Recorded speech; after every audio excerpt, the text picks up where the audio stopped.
Welcome to this session on a niche area that has been discussed several times in oncology circles. And the reason I chose is to put things into the right perspective, or try to put things in the right perspective as far as targeted therapies are concerned. And can we really say that this has taken us into the age of personalized medicine? So we should really go back to the great teacher, William Osler, who once commented way back in 1892 that if there were not but for the variability among individuals, medicine might as well be a science and not an art. And I think today in 2018 too, this is very relevant.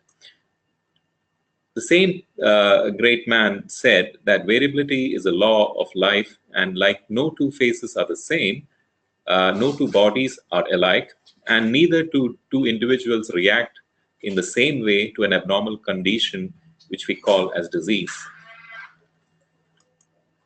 So we have a close interplay between the genetic makeup, what we call as genes, and on the other end of the spectrum, which is environment, and in between the interplay which actually manifests in the disease. Now we have at one end of the spectrum what we call as genetic disorders. Some of them have been listed over here, which is purely because of a disorder of the gene that it is driven to produce a disease, and these are usually diseases that manifest early in childhood. But at the same time, you have environmental conditions that can precipitate a disease, be it a lead poisoning or an infection, or there might be a closer interplay between genes and the environment, and which we call today one of the common diseases is diabetes. But the epitome of this interaction is actually cancer, because you do have certain genetic makeup, not always, but sometimes if you do have, it is not necessary that the patient develops cancer, but subsequently, when there is a close interaction with the environment or various other phenomena, what we today understand as epigenetic mechanisms, we do have the manifestation of cancer. So cancer, just because you are predisposed by a genetic makeup to develop cancer, does not mean that you will develop cancer. There needs to be an interplay between the environment and also what we call as hits, which may be a single hit or a double hit or a triple hit, which can result in the manifestation of cancer. And that, to a certain extent, is also true with other benign conditions such as asthma. Now, when we look at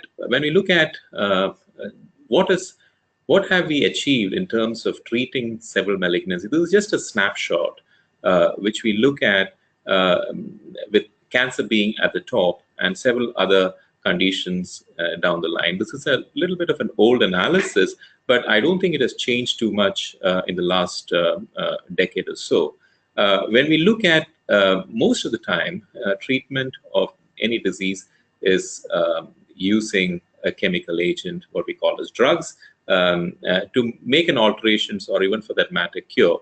And when we talk about cure in medicine, we are talking about infections, wherein we use antibiotics to eradicate the disease. But when you look at cancer, if you look at much of the available drugs which can actually cure cancer, we are successful in as low as about 25% of the patients. But this is variable, and strangely, there are conditions such as depression, which has got appreciable responses to therapy. But we must understand that much of this is driven by serotonin abnormalities and uptake, and the selective serotonin antagonists have made a big dent or make a big impact in treating these conditions. But that is not so much for cancer, when still we are hovering around 25% success rates with chemotherapy alone.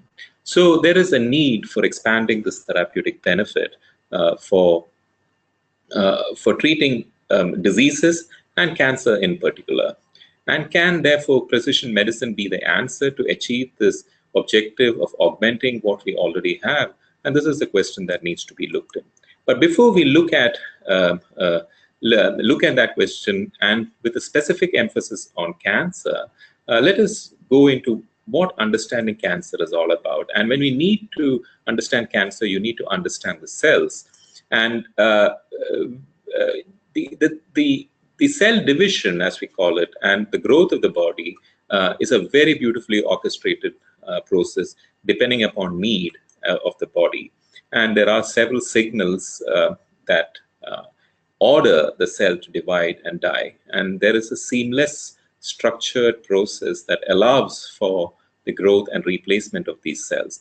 And nothing is by chance, and everything is structured. But it is in the midst of all this delicate process that cells are supposed to die or live, that cancer actually emerges. So before going into what cancer is all about, we need to understand what is normal about a cell and what happens to make it abnormal. So let us go with a basic understanding that better a cell is at dividing, the more successful it will be. So we have to understand that highly proliferating cells like cancer cells are bound to be successful. And when you talk about a normal division of the cells, it goes through various phases, which has been well described, and it was the research that actually led to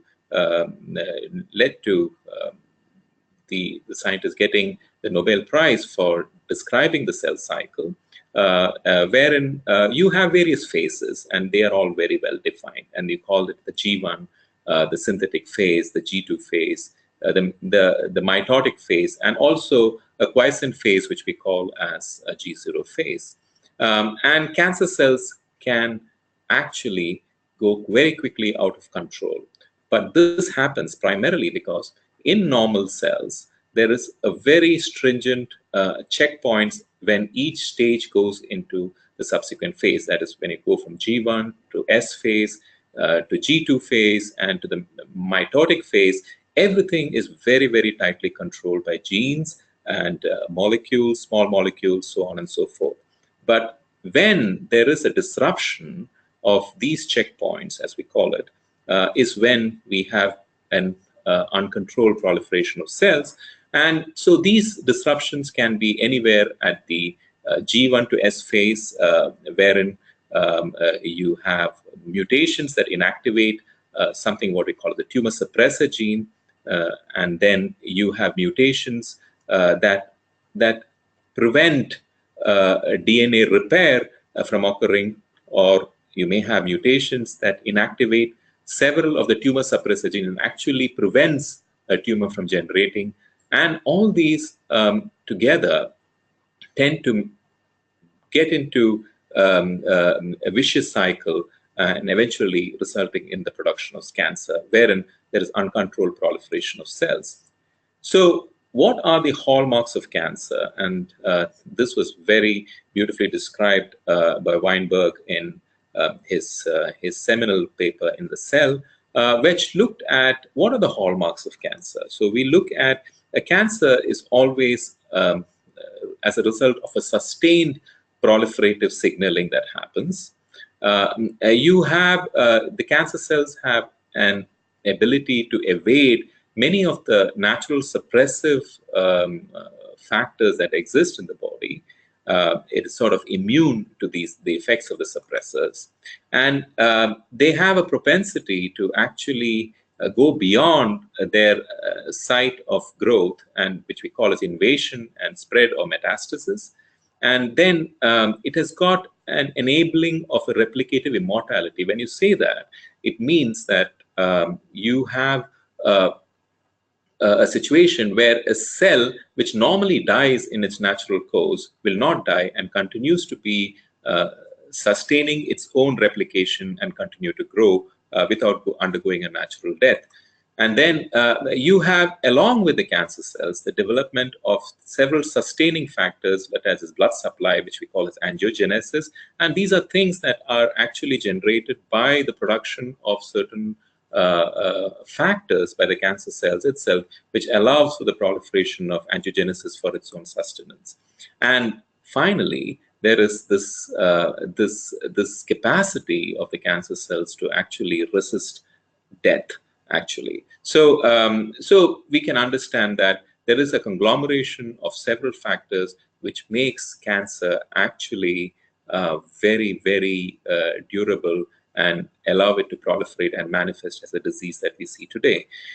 And in order to make it a little more complicated, that is not my intention, but certainly there are certain what is circuitry, as we call it, which have a propensity to push the cancer cell to various modes by which it becomes advantageous for us to survive. And these include certain circuitry which allows for its differentiation circuits, and there are certain circuits which allow it to sustain its viability over several cell cycles, and also it has got certain proliferation circuits which allows it to actually go through sustained proliferation and growth, and it also has certain circuits which allows it to disseminate from its area of development to other sites in the body. And these are not by chance, and these are actually well orchestrated, and because of several mutations or abnormalities that develop in the various circuitry within the cell. And let us not forget that all these happens within the cell, but to allow this to happen, there is a bigger picture which is known as a microenvironment, or where the cancer cells actually sits. And if you do not have a microenvironment which sustains the processes, then the cancer cells actually die. So we do have on one side the cancer as a cell, and on the other side the environment in which it sits, which allows for its proliferation, both equally important. And there are certain new concepts which comes into as far as hallmarks of cancer is concerned, where we are looking at normally in the human body, you have the immune system or the immune surveillance, which are constantly tracking abnormal cells and eradicating them. But there is a mechanism that involves the cancer cell which prevents it to be recognized by the immune system, and because of which they are able to survive adverse conditions and also proliferate. And so there is also an important factor, what is known as inflammation, which has come into the picture, which promotes actually tumor growth. And there is a understanding that controlling inflammation also would help a long way in controlling the progress of cancer. Besides this, there is also an intrinsic instability in the genetic genetic makeup or the genome of the cancer cells, allowing it to actually diversify in several ways, given the situation that it confronts, which may be any form of stress. So thereby including drug resistance, which we encounter very commonly in clinical practice. And there is also a deregulation of cellular energetics. So when we look at a cancer cell, it is not just one entity. Or if you look at a tumor, it is not just one entity. So you have a tumor which has both the cancer cells, you have the supporting network, you have the vasculature in it, and also you have the most important thing, which is known as a cancer stem cell, which actually generates many of these cancer cells and also is very much responsible for drug resistance as we go along, and also many a time responsible for relapses or recurrence of the tumor, because these cells are notoriously resistant to any form of therapy, or be it either chemotherapy or for that matter even targeted therapy, or even for that matter immune-mediated responses that would usually eradicate these cells. And so the characteristics of these tumors tend to change as they go from its primary location, and when they become invasive, that is, move from its primary location to the next, and also at its metastatic foci. So you have different forms of cancer, different forms of the same cancer at different locations.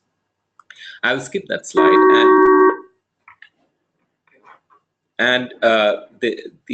So as cancer cells mutate, they continue to increase in its genetic diversity. And this is, in a nutshell, to say the cancer cells become smarter as it grows.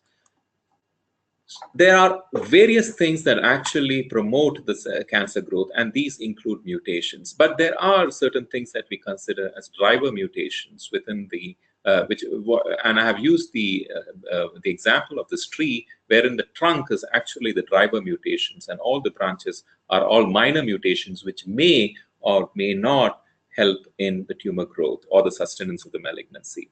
So we do understand that there are various mechanisms by which the cancer grows and survives and also spread. So can we do something to actually target these mechanisms to actually stun the cancer cells or inhibit its growth? So we need to have a smart bomb, whereas as against a cluster bomb. And the smart bomb is what we refer to as targeted therapy.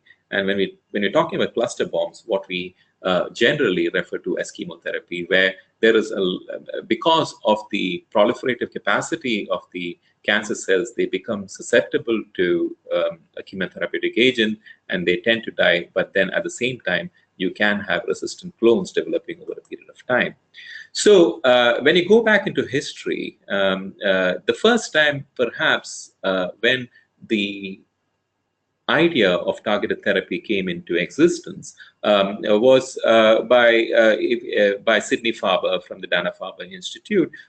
He actually hypothesized that there might be something that we can do to perturb the growth of the tumor cell, and he was working on leukemias, and he said that that the growth of the cell is dependent upon the folic acid pathway, and if you can antagonize the folic acid through folic acid antagonists, you may be able to inhibit the proliferation of cells. And that was how the first time, what we may refer to probably the first targeted therapy, which was aminopterin, which is a folate antagonist, which was used in acute lymphatic leukemia. And one single drug actually produced remissions in an otherwise incurable condition, which was always being treated with some sort of supportive care at that point of time. So for the first time, you had a way that you could perturb a pathway, thereby resulting in disruption of the cancer progress and also including remissions. So over a period of time, we have been able to understand the several biological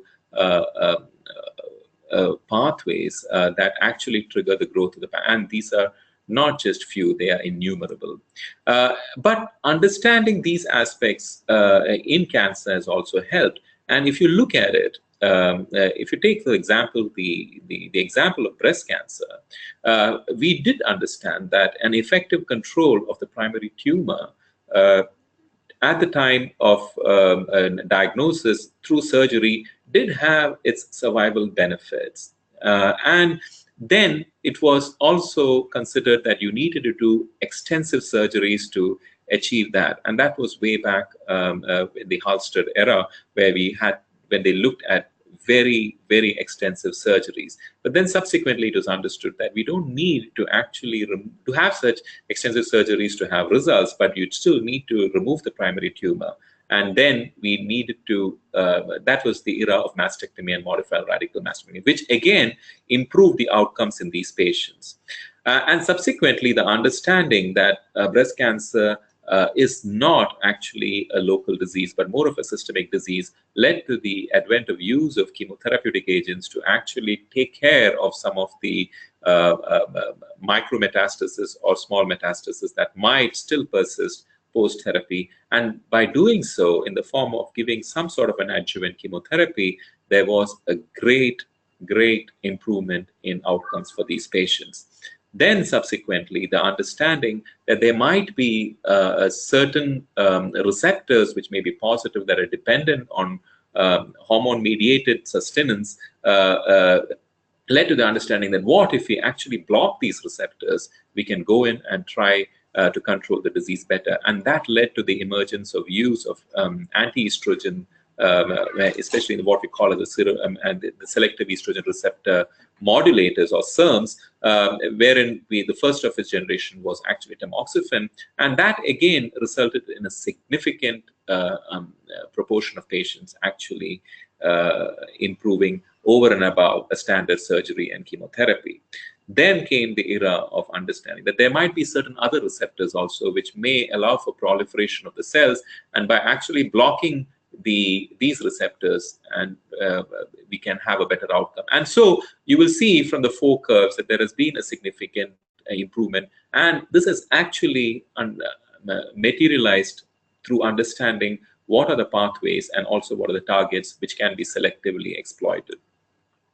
So over a period of time, understanding again, going back to the hallmarks of cancer, there have been several pathways that have been understood that can be exploited, not necessarily completely, but to a certain extent also try to control the progress of the disease. And I will not go through the entire list of these, but broadly, they are mainly signaling pathways which actually allow for proliferation, which is the EGFR pathway or the epidermal growth factor receptor pathways. We have in certain leukemias, for example, we have especially chronic leukemias where we have a defect in apoptosis or a natural death of the cell. Those are which does not occur, and we have pro-apoptotic mimetics which will help for this, and we have a great success seen in these conditions. And there are various other, as I said, there might be ways of actually disrupting the growth of the tumor by actually disrupting the vasculature, and we have understood that there are molecules which can actually block the vascular endothelial growth factors, as we call it, thereby disrupting the blood supply. So there are very many mechanisms that actually one can deal with. Targeted drugs can cause some cancers to dissolve very dramatically, but that is more of an exception than a rule. We do understand also that cancerous cells often need to be attacked from multiple areas to actually end up with a response that is effective and durable. So, is targeted therapy becoming successful? That is a question that is the topic of debate today. So we have there are several problems associated with targeted therapy, and there are certain possible solutions which we can look into to improve the outcomes with therapy. Now, if you look at this paper from Friedman, it's a very simple cartoon which actually tells us that what we expect, that it is not like a 1:1 as we see on the left-hand side, which is like a pathway or a Newtonian approach, wherein you have an input and that input goes down into the cell, and they send various signals downstream, which allows for inhibition of various downstream signaling pathways. But that is good to see that if that actually happens, then targeted therapy can be really, really successful. But that is not the case. What we see on the right-hand side, it's more of a chaotic network. You have various interplay of signals between various pathways. And actually, there is a lot of confusion over there, wherein what we sometimes refer to as redundancy of pathways. So if you have inhibition of one particular pathway, there is an over activity of another pathway which allows for the sustenance of the cancer cell. So this cartoon explains it all. I would believe that if you were to actually cut one part of the thing, there is still that web is not going to come apart just because there are various other supporting structures to it. Let us take the example of breast cancer, for example. On the left-hand side, when we look at it, there are 3 individuals with a same type of breast cancer that when you look under the microscope, they look all the same.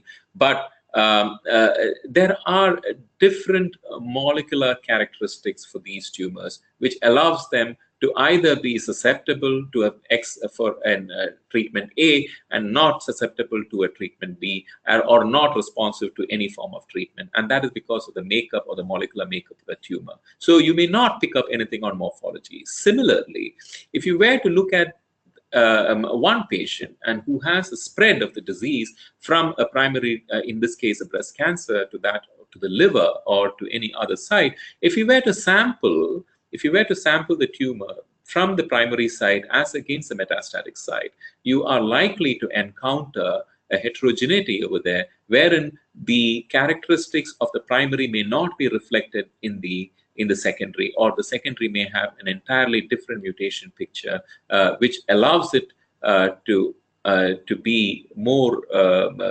successful in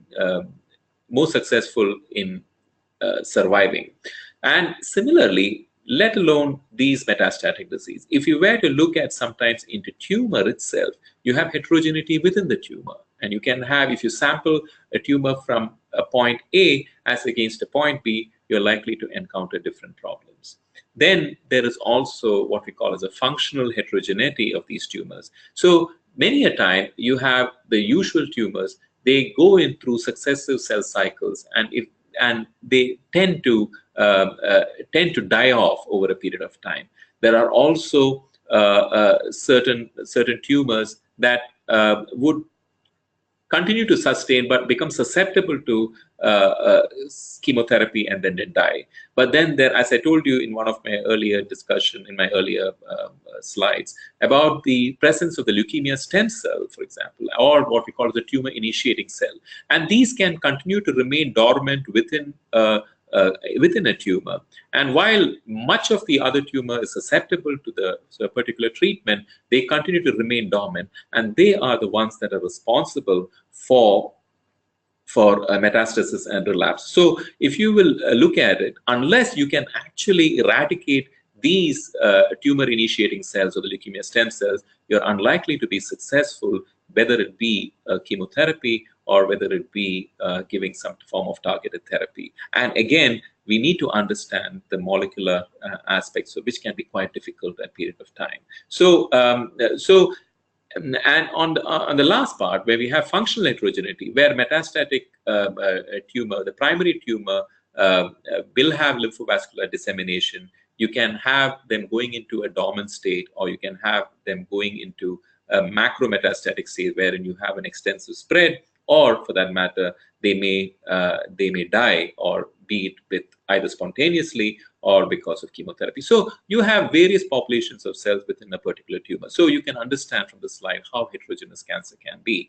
And this is also explained from the example of a prostate cancer, where the numbers you see below are mainly that of individual patients. And for the same kind of a tumor, you have different mutations, though the extent of one particular mutation in one particular individual may be more or less depending upon what that tumor. So again, the response of that particular tumor will depend upon what are the molecular characteristics of that tumor. And some of them may be resistant to standard therapy, and some of them may be sensitive to a particular targeted therapy.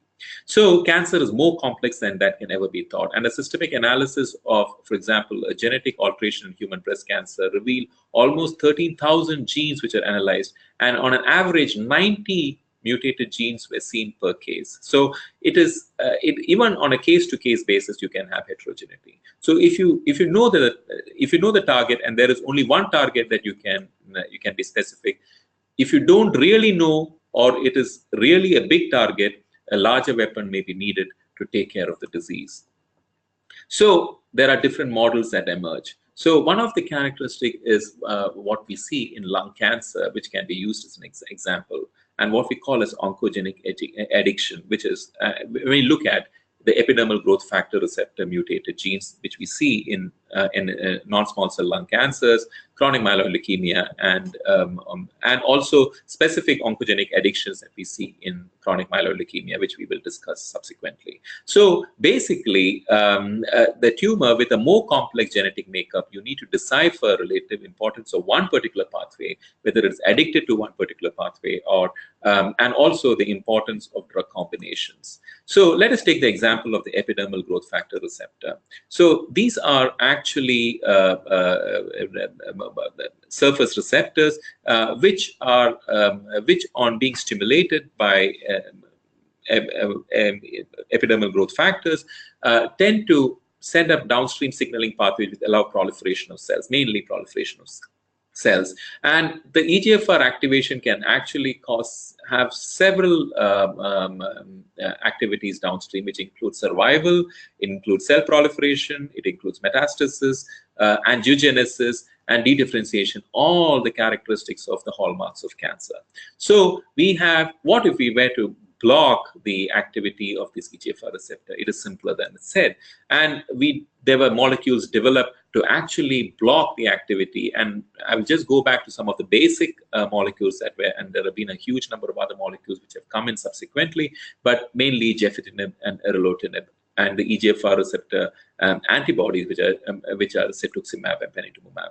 So what came to be understood was that when we used these strategy of blocking the EGFR receptor, there was a sense of response. But when we looked at all comers in these patients, we did not find a significant benefit for the strategy. But then, when there was a subset analysis which was done, which was this is the famous IRESA study or the ISIL study, which is wherein they found that there was a benefit for the Asian population in these patients. And when we looked at why the Asians are actually being benefited, it was understood that there was an enrichment of specific mutations that were present in the EGFR receptor, which actually allowed for a better response when when they were actually blocked by these agents, which was gefitinib and erlotinib. So when they did a subset analysis, it was understood that the never smokers benefited significantly over those who were smokers, and if you were an Asian ethnicity, they tended to be do a lot better. So this triggered actually another study, which clearly showed that the Asians on the left-hand side benefited as against the non-Asians. So thereby saying that one size does not fit all. You need to look at a subset of patients, and even for that matter, ethnicity, which may harbor certain specific mutations which make it amenable for response. Similar, so based on this, a specific enriched population wherein the Asian population were looked in for looking at treatment, whether you can actually avoid chemotherapy in such patients. And this was the IPAS study, which clearly showed that there was a benefit for those patients who were mutated, but did not have a benefit for those patients who were unmutated. And the same story holds good for Herceptin and the importance of patient selection. So you cannot, even if you have an HER2 new positive, you cannot have a response if it is not adequately expressed. So, so if you have highly expressed HER2 new positive breast cancer, which we call as 3+, then if you were to implement this therapy as against a less than 10% response, we are likely to encounter as high as a 50% response in these patients. Similarly, when we look at EGFR targeting in these patients, as I said, there might be several downstream signal pathways that can be inhibited by one single blockade of the EGFR receptor. But what are the downstream pathways that can be inhibited? We know that there is a redundancy of several pathways that are triggered or suppressed downstream by the EGFR receptor. And there is a lot of crosstalk between these downstream pathways, wherein there are as many as 638 genes that are involved, and we tend to think, where is actually the target that we need? Is it the EGFR receptor, which is on the surface, or whether you need to target something within the cytoplasm or within the cell? So predicting EGFR treatment, we know there is some crystallization of what is understood. We do understand there has to be EGFR expression, there has to be sometimes the EGFR amplification, and more importantly, you need to have the EGFR mutations in these patients. And similarly for breast cancer too, there are so many other specifics that we need to, which criteria needs to be met before we can implement a targeted therapy. But one of the big success stories as far as malignancy or cancer is concerned is the story of chronic myeloid leukemia. The understanding that there is a specific chromosomal translocation which actually allows for the development of what is known as a chimeric protein, which actually triggers the proliferation of cells, helped us to devise a specific molecule that can actually inhibit the activity of this protein. Now, the reason why the targeted therapy became so successful in CML treatment was simply because there was what we call as an oncogenic addiction to this particular pathway for allowing the progression of the disease. And so, in the interest of time, I will just rush through this. You have a blockade of the site of the ATP binding site, wherein imatinib is used to block the site, and you will see that just about 20 years ago, where we had a modest outcome for these patients, we are now looking at almost a 93% survival for these patients at the end of 8 years, when we look at the end of 5 years to 8 years, and that is probably a little less now at the end of 8 years. But when you look at it, there is a significant improvement in outcomes for these patients, and this is sustained outcome. And that is simply because there is one single pathway which is actually driving the cancer process. So in those situations, targeted therapy can be immensely successful. It's not moving for me. Okay. So immunotherapy as a targeted therapy in cancer. So using the immune system has also got a great role, because we do understand that immune surveillance plays a big role in cancer. So that is where the treatment of lymphomas have come into picture. We have certain specific receptors located on the surface of lymphoma cells, of the malignant cells, which can be exploited. And it's probably the poster molecules which actually caused a paradigm shift in the management of primary of lymphomas, especially the B-cell lymphomas, which are CD20 positive. So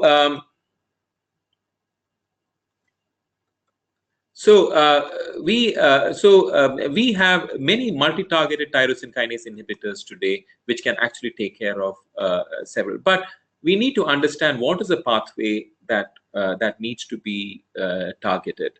We do understand that chemotherapy also has got certain inhibitions of certain pathways, but there is what we again call a redundancy in the in cancer pathogenesis, wherein there might be one pathway which might be inhibited but is taken over by another pathway. But if you have fewer oncogenic addictions of the tumor cells, the better is the scenario for the treatment with targeted therapy. So so there are multi-targeted tyrosine kinase inhibitor. What are the issues with these? And are these just combination studies or just one pill? Can or should they be combined with other agents? Are they not broad enough to take care of tumors? What are the long-term tolerability of these patients? And can another one in the class be used if one fails? So these are the questions that needs to be looked into. Sometimes it is successful, sometimes it doesn't. So we are really not any much wiser as far as these issues are concerned. Why are we, and again, at the end of the day, when we are targeting specific pathways, why are we not able to cure cancer? And the answer lies in that we are not able to target the leukemia stem cell or the cancer stem cell. Another big aspect of targeting therapy is the use the microenvironment. So directly targeting therapy, there are many heterogeneity that exists. There is acquired genetic instabilities, that is the cancer cell is evolving over a period of time, and there are homeostatic responses and selection of resistant clones that develop while on therapy. So can we do something as far as the microenvironment is concerned, or where the tumor sits, and can we target the fibroblasts or the blood vessels? And these have shown some benefits, especially in some conditions like myeloma, where the most of the treatment is actually targeting the microenvironment. At the same time, where can we target some of the microenvironment where the tumor emerge and exists in the microenvironment?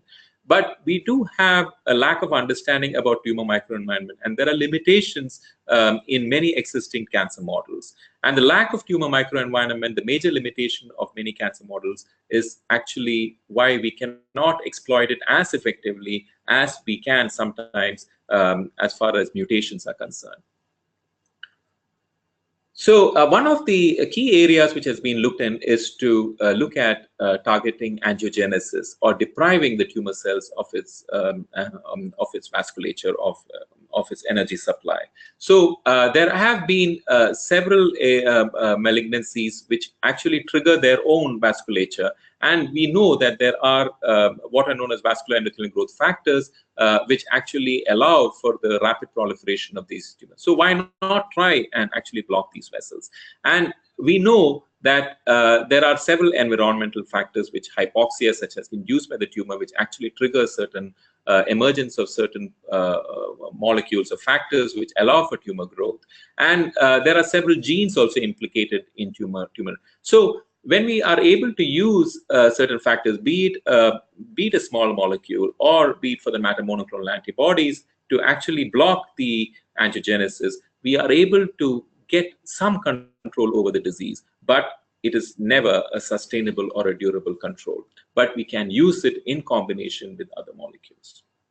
So in conclusion, cancer is a very, very complex disease, and gains in molecular understanding are always revealing therapeutic targets. But however, the redundancy of pathways in tumor means that most tumors will require a combination of agents targeting several key pathways.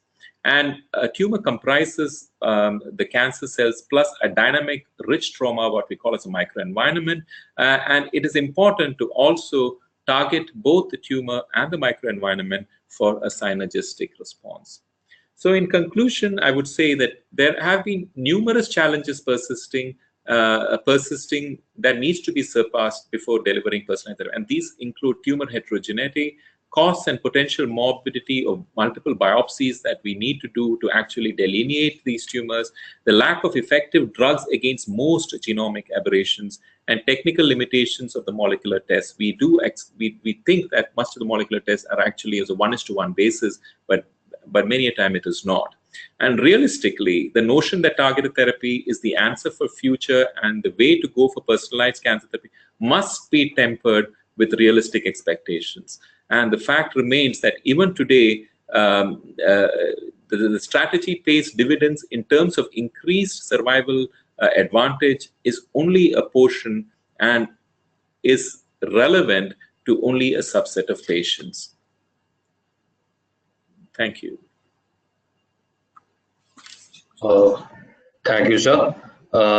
We will now open to take questions. I have a question from the attendees. A recent study reported that even targeted therapy can lead to heart problems during treatment of breast cancer. What are your views on this? Yeah, that is true. There have been studies, especially because we do understand that chemotherapy is important in the armamentarium for treating breast cancer. And there is a synergism of using what you specifically are meaning is to when you're talking about Herceptin or the HER2/neu antagonist or antibodies.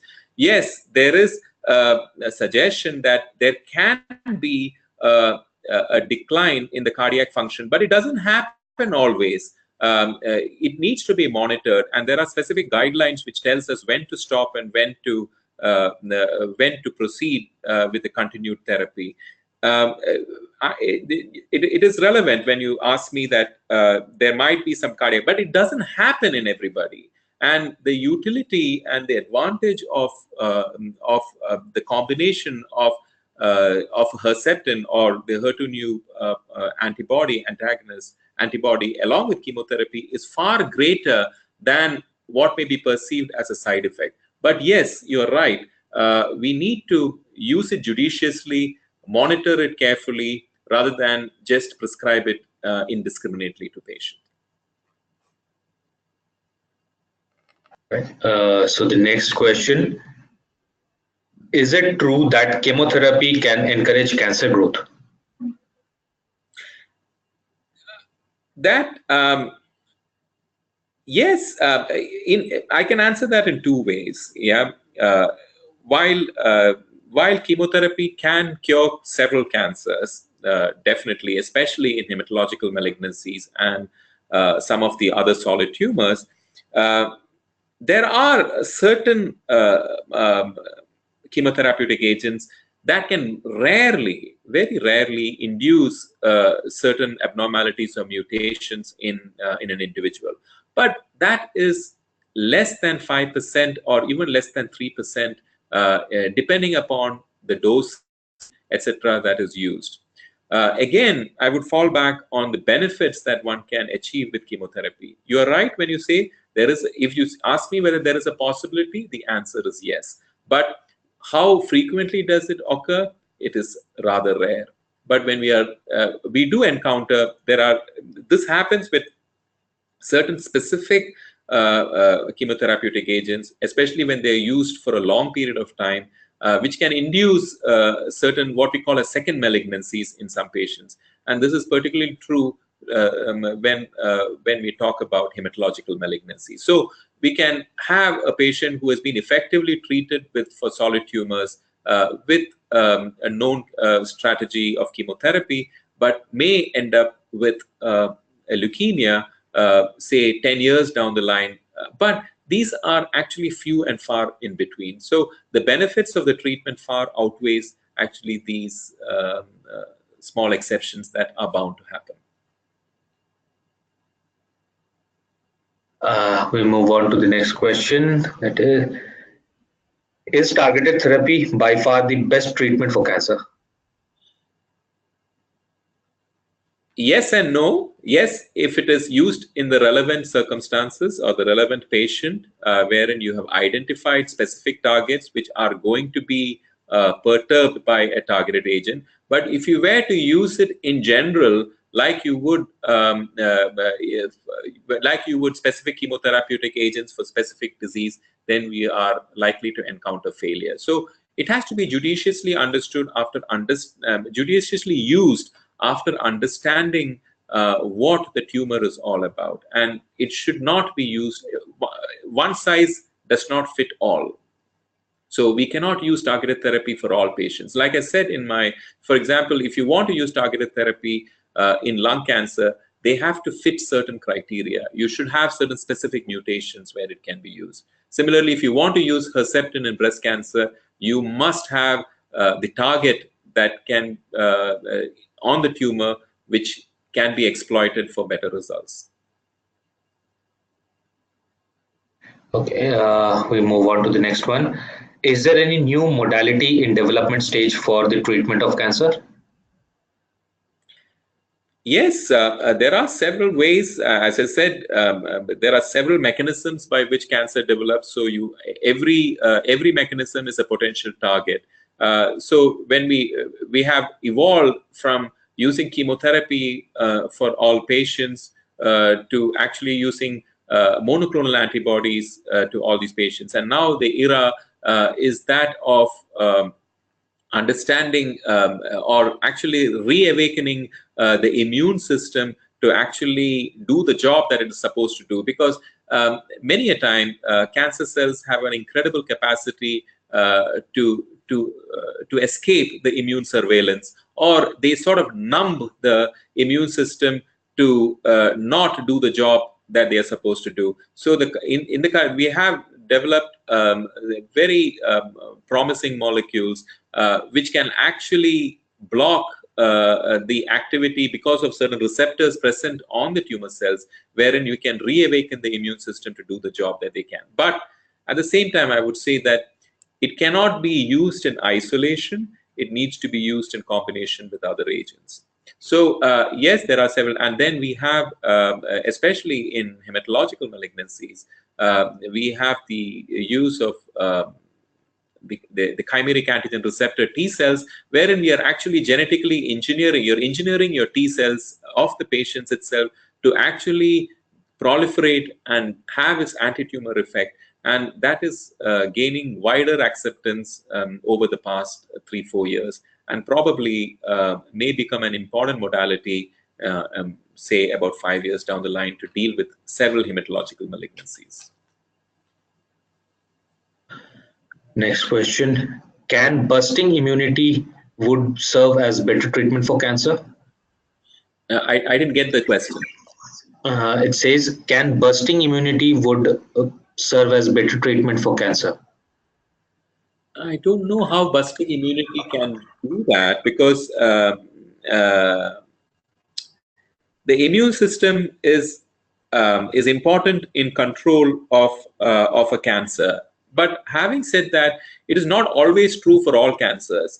It is particularly true for certain cancers, like in the solid tumors, like cancers related to the kidneys, in several cancers related to the blood, and also to a certain extent, certain solid tumors, which also include lung cancer. So I don't know whether I have an answer to that, like busting immunity, but certainly boosting immunity will certainly improve outcomes in cancer.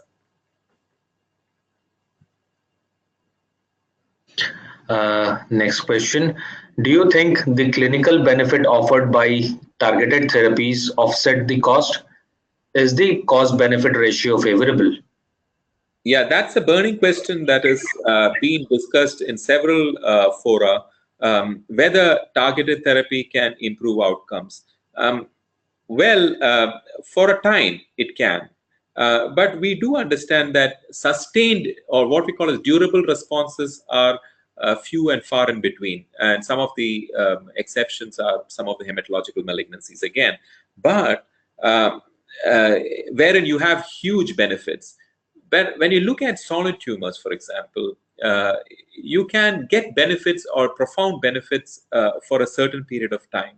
But many a time it is never. For example, using targeted therapy for lung cancer, if you have the mutations which are positive, the average duration of response is about 10 months. But then you have significant improvement of quality of life. It is a way that you will look at it. You need to balance the side effects of chemotherapy. Yes, we do understand that targeted therapies are expensive, but over a period of time, they will come down. But when judiciously used, they have a benefit in patients. But again, I would reiterate that there is an increasing tendency for looking at giving targeted therapy for one and all, which should be actively discouraged. But for a patient who has specific mutations, using the targeted therapy uh, uh, justifies the cost for the treatment. Next question. How far are we from understanding the full systematic perturbation of cellular system from present diagnosis like biopsies and molecular mutations? Well, as we dig deeper into the molecular characteristics of a tumor, we are thrown into more confusion because there is a lot of noise over there produced by, and as we have more sensitive assays, we are finding more and more abnormalities that are present.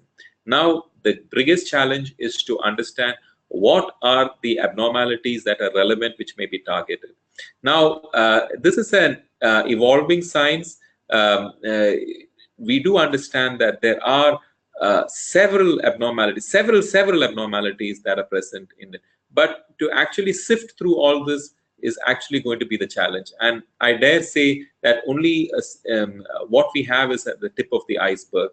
But then understanding the pathways which actually trigger the progress of the tumor will be the way to go about it. And that is actually going with newer techniques, especially the next generation sequencing, etc. We are able to identify many more abnormalities. And also, we are able to go a little bit at a tangent also in trying to, as I said in one of my initial slides, where we have on one end of the spectrum the genes, you have the other end of the spectrum, which is the environment, and there is also the epigenetic mechanism, which comes more from the environmental aspects, which is an interaction between the genes and the environment. And actually modifying that to a certain extent can also retard the progress of cancer. So epigenetics, as we call it, is a new dimension, and perturbing the epigenetic mechanism has been one of the new areas of interest in cancer therapeutics. It is evolving, and then we need, but there is a long way to go still in understanding the intricacies of the cellular mechanisms. We move on to the next question. In every therapy, neighbor cells, that is, the healthy cells, are damaged. Is that true? No, can I repeat? The question says, in every therapy, neighbor cells, that is, the healthy cells, are damaged. Is that true? Yeah. Yes, that is true. But the body has an incredible capacity to regenerate also. So that is what happens in chemotherapy, and much of the side effects of chemotherapy are because of this mechanism. So while we understand that the cancer cells are rapidly proliferating cells, there are other normal cells also in the human body which are rapidly proliferating, and these become susceptible to the chemotherapeutic agents that we give. And this is particularly true with the cells lining the gastrointestinal tract, the cells involved in the bone marrow, and some of the cells, especially the ovaries and also the testes, or mainly the spermatogenesis. So you can have involvement, but the beauty of the human body is that they are able to recover, and many a time these damages are never permanent. But you are right, much of the side effects that prevail following chemotherapy are because of this effect of damage to the normal cells. We'll take the last question, and that is again on the price of the targeted therapy. So the question says, targeted therapy comes with a very high price tag. How can these be made affordable for the population of India? So that's where we see the importance of the resilience of the Indian pharmaceutical industry. And they have gone a long way in providing many of the targeted agents as an affordable cost, be it a biosimilar, be it an antibody in the form of biosimilar, or be it some of the molecules like tyrosine kinase inhibitors. So we have been able to genetically engineer these antibodies, and if I were to let us take the example of rituximab, which was first came into routine practice somewhere in 1998.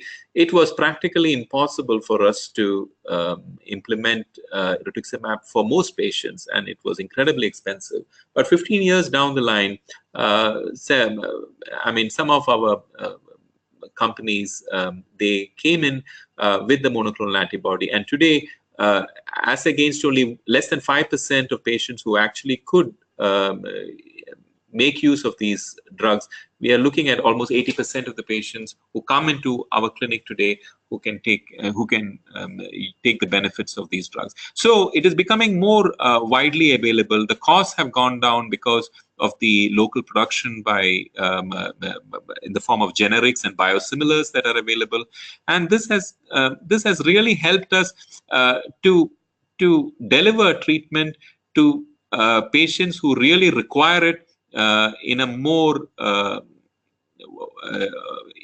economical way. And you're right, there are still several other targeted therapies, but we know that many of these targeted therapies as of now has got very modest responses. But if the patient can actually afford it, it is only in those situations that we actually would prescribe. But some of the more relevant established targeted therapies, which include small molecules and the antibodies, are currently available in India, and it has been made available to a large population. So I do remember my colleague who did an analysis on the use of, for example, Herceptin, which was less than 5% at Tata Memorial, where I worked earlier, but that has gone up significantly in the past few years because of the availability of these drugs in the form of biosimilars. So from that perspective, the availability has gone up, and the costs have also come down significantly, I would say by more than 60% for these drugs. All right. So with that, we come to an end to today's webinar. Thank you, Dr. Hari Menon, Senior Consultant, Haemato Oncology, Cytecare Cancer Hospitals, for the presentation on the topic, Targeting the Targets in Oncology. Unfortunately, we won't be able to take all the questions due to time constraints. If you have any other questions, please send them at join@ethealthworld.com. It was an engaging and insightful talk, and hope all the participants have enjoyed the session. The recording of this webinar will be made available on ethealthworld.com. Thank you everyone for joining us. Goodbye. Thank you.